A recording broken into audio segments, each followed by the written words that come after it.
Hello everyone and welcome back to another episode on value investing, which is brought to you by Moat Investment Research in Ontario, Canada. We bring you some exciting investment opportunities discussing stocks for businesses that we think are significantly undervalued, according to our estimate at least, for value investors who are looking to invest. My name is Mehmood P Bakhsh and today I'm going to be discussing Meta platforms. Now remember one thing, I first wrote an article about Meta this year for Guru Focus when the stock was trading at about $202 per share. But the stock has actually appreciated by more than 60% since I wrote that article in April, trading at about $328 per share today. Therefore, I still feel that the stock has a lot of room to run and has an intrinsic value of more than $400 per share.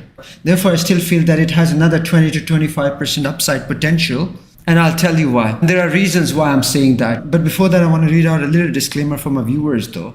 All what I discuss in this video must not be construed as investment advice. We are an investment research company and not an advisor. The investment and services offered by us may not be suitable for all investors. Therefore, investors looking to invest must seek independent advice from their registered investment advisors. Any type of investment involves risk. The prices of securities fluctuate and they may go up or down and at times also becomes valueless. Therefore, past performance does not guarantee any future returns. Therefore, investors looking to invest must seek their own independent financial investment advice. I also wish to disclose that I have a long position in Meta that I don't intend to sell anytime soon. Now, one of the reasons why we have set up this YouTube channel for our business to share our research and analysis is because we have a very unique way of assessing businesses and valuing publicly traded companies. Our approach is different. That is because we bring in new perspectives, because we don't just focus on quantitative aspects of valuation, but we also bring in new qualitative aspects and insights which are missed out by most other analysts. For example, in case of Meta, we don't just focus on its financials and recent performance, we also focus on its long-term potential as a whole business, which means we don't just discuss the revenues and the profits made by the company or other valuation metrics. We also bring you some insights as to how these profits are generated. Therefore, we don't just assess the risk, we also look at the operational aspect, the governance aspect, the regulations, and most importantly, the hidden risks which may affect its performance in future. And when we gauge the potential for a business, we do a top-down macroeconomic analysis. Now, as we know, that Meta, which was formerly known as Facebook, was subject to a backlash by politicians and regulators because of its involvement in political campaigns during the elections of 2016, which was won by Donald Trump. Now, obviously, the company had to pay a price and it was fined by the regulators, with its CEO, Mark Zuckerberg, who was summoned by the Congress, who had to testify and clear his name for his unintentional involvement in the elections. Now, Meta, as we know, is a technology conglomerate that actually on social media platforms like Facebook, WhatsApp, and Instagram has more than 4 billion users today. Now, that in itself is a digital economy that exists right there, which is why I think, in my opinion, that Meta platforms has a lot of potential. Now, Meta, as we know, is trying to build this whole social metaverse to connect people, communities, and businesses, which is where it's making most of its investment, where lies all its future revenue and profit potential. It's been making investments more than 10 billion in a year just to build that metaverse. It's also making investments in other applications like WhatsApp, which has been converted into a digital bank today, which is used for sending and receiving payments by its users today. So let's dive right into its financial achievements and valuation metrics. So its revenue by the end of the third quarter 2023 have grown by about 23%. So its revenue has actually grown from 27 billion to 34 billion by the end of September 2023. Its net profit for the same period has grown from 4.5 billion to $11.5 billion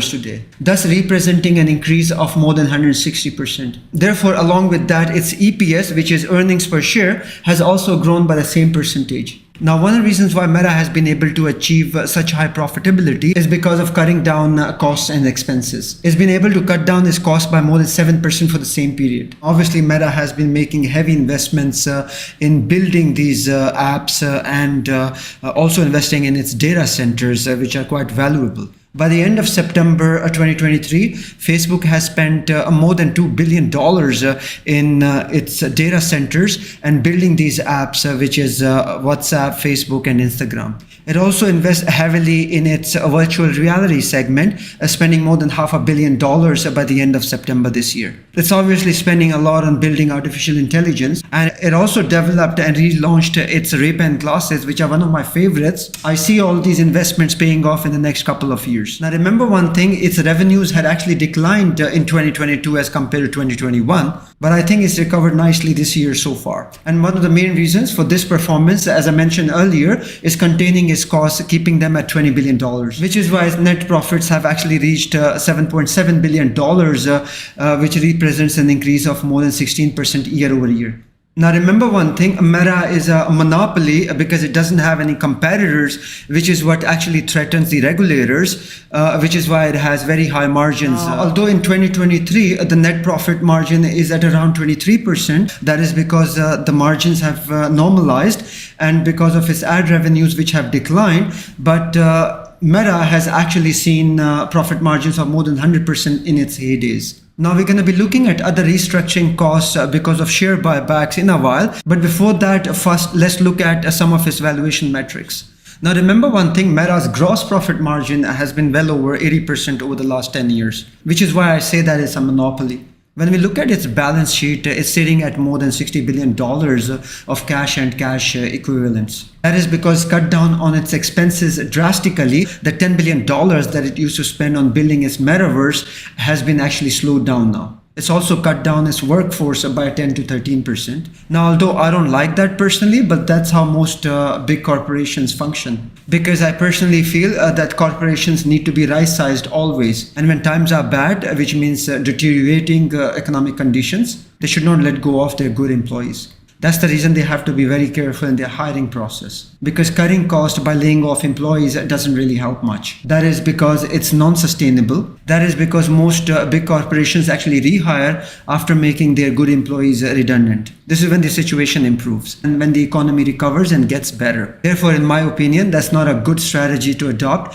but most of the corporations do it anyways. And the reason why I say that and I'm against it, that is because every time they hire new employees, it's even more costlier. But most managements, unfortunately, do not realize that. And this is all bad planning. That is because of short-term thinking. And it's also because of the bad corporate culture where the executives have to produce results on a quarterly basis to show good performance, which is why they fire and then again hire people. Why they fire by the end of each year in most cases and then rehire in the beginning of next year. It's a travesty, but they still do it. So when we look at the last 10 years performance for Meta, its revenues have grown by more than 1,700%. So its revenues have actually grown from some 11 billion to 127 billion today. So its cumulative net profit has also grown by more than 2,800% over the last 10 years. So therefore that 23 billion of net profit has grown by about 8%, which is the annual compounded growth rate over the last 10 years. So Meta, as I mentioned, since it's been able to control its costs and expenses,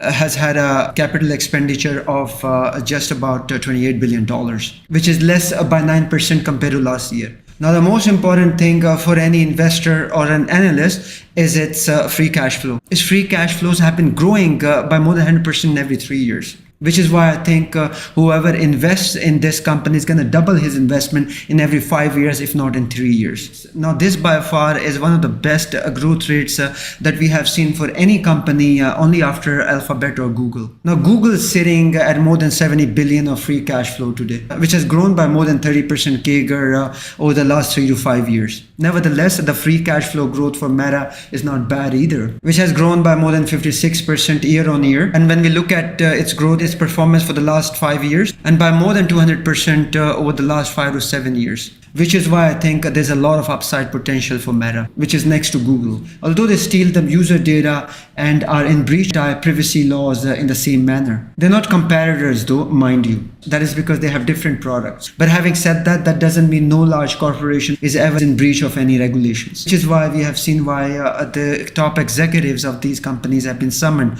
by the Congress in the US. Now, the free cash flow margin for Meta is more than 16% today, which has grown by more than 34% 24% over the last 10 years. Its ROE, which is return on equity, has grown by more than 19% over the last 10 years. And its return on assets have also grown by more than 16% for the same period. And its return on invested capital and return on capital equity is more than 20% today, which is very high as compared to most other businesses within the technological space. Now, to find out the fair value for Meta, when we take these free cash flows and discount them back, let's say using a weighted average cost of capital or a risk-free rate of, let's say, 6 to 8%, we get a fair value of more than $400 per share. Now, I know for a fact most conventional analysts would value this business at $170 to $180 per share. Now, there is a reason why our valuation is much higher than that. That is because of the potential that we see in Meta. So one of the main reasons why I think Meta has more value is why I think, in my opinion, Meta is worth more. That is because of its share repurchases. So Meta has repurchased more than 3.7 billion shares in the third quarter of 2023, which is not going to stop here.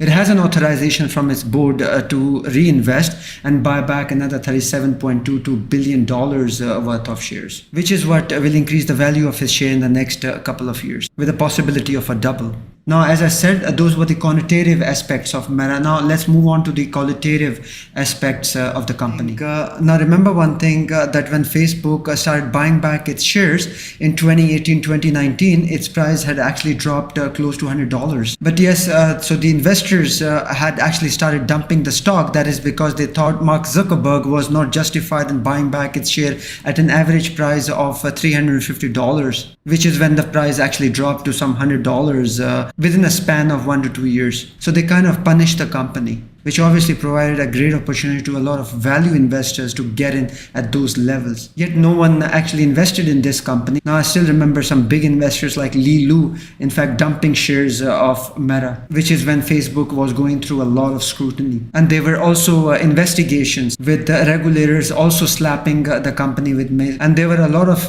regulators, not just from the US, but also from Europe. That is because the company breaking privacy laws, which obviously what I think were justified to some extent. Now, here's the important part which differentiates us from a lot of others. Now, how does Meta or Google make money?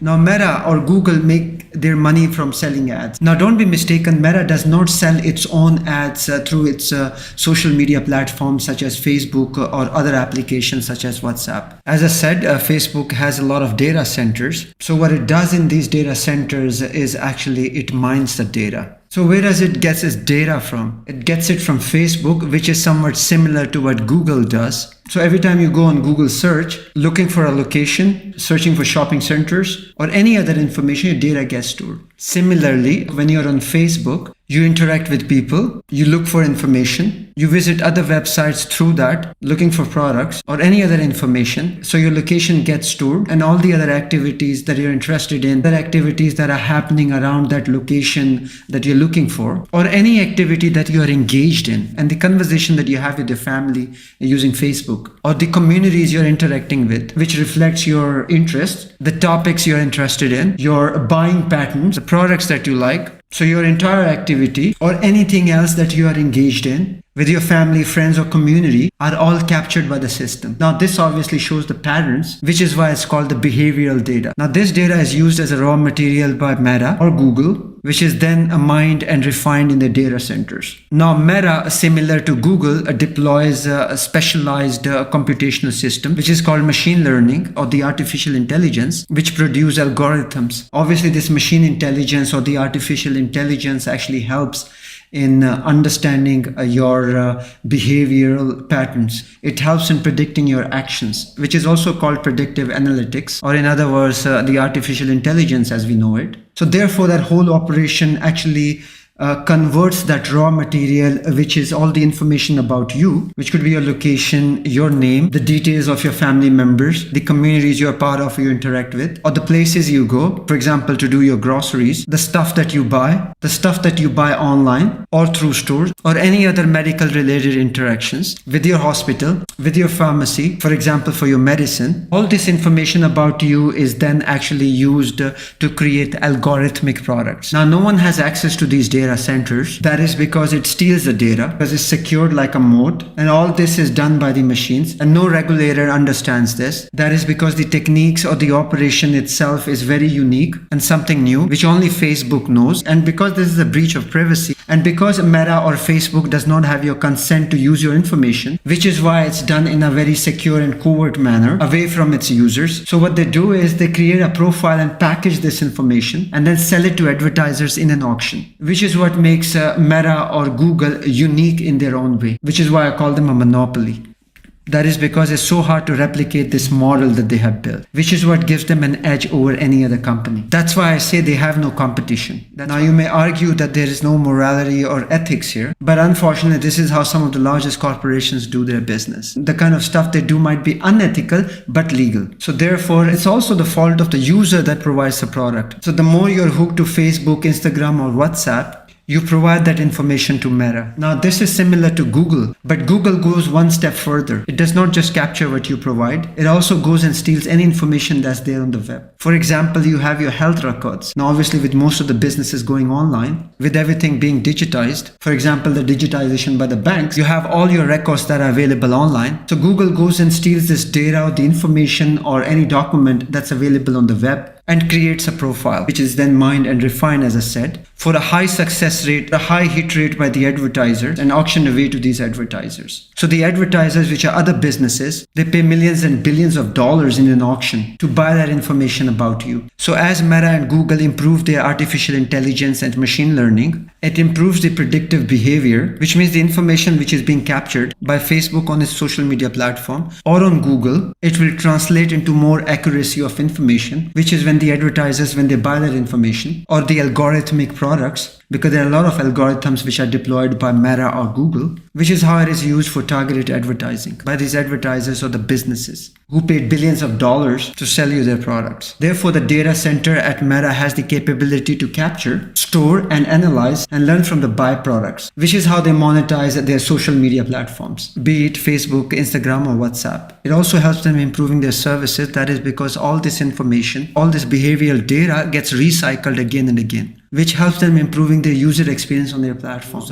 So the value of this data or algorithmic product also goes up, as in when you are targeted by the advertisers, you buy more and more of their products. Or even when you click, if there is anything that's pushed onto you, which takes you to their website or their product, that also has value. That is because it increases the value of this data, which is sold by Meta. Now, historically, as we know, that this is what the advertisers always wanted. And some big corporations spend billions of dollars just to get an information about you. So when they get this information, which is nothing but your behavioral pattern, it gives them an opportunity to sell their products to you. And not just sell, but sell more to you. Which means if you're on medicine, you need the same medicine again and again, which means the same pharmaceutical company will sell you more and more of their products. So what previously was considered as a guessing game for advertisers, now it has become more of a reality. So Meta or these advertisers, they kind of influence your behavior because they know so much about you. So therefore, the more you sit on Facebook, it provides your social behavior or pattern to Facebook. Therefore, you're not using the product, but you're the product yourself, which is very unfortunate, but that's the way it is. So therefore, Meta in a way kind of controls your mind and your behavior. Now imagine that is for almost half the population, because they have more than 3 billion users. So therefore they have an edge, which is why they'll do well over the next few years, because it decides on your behalf. And this is the reason why I say that Meta would do well, because it influences your decision and then decides on your behalf. That is because you share your privacy and then you have given your decision rights to Facebook or Google for that matter.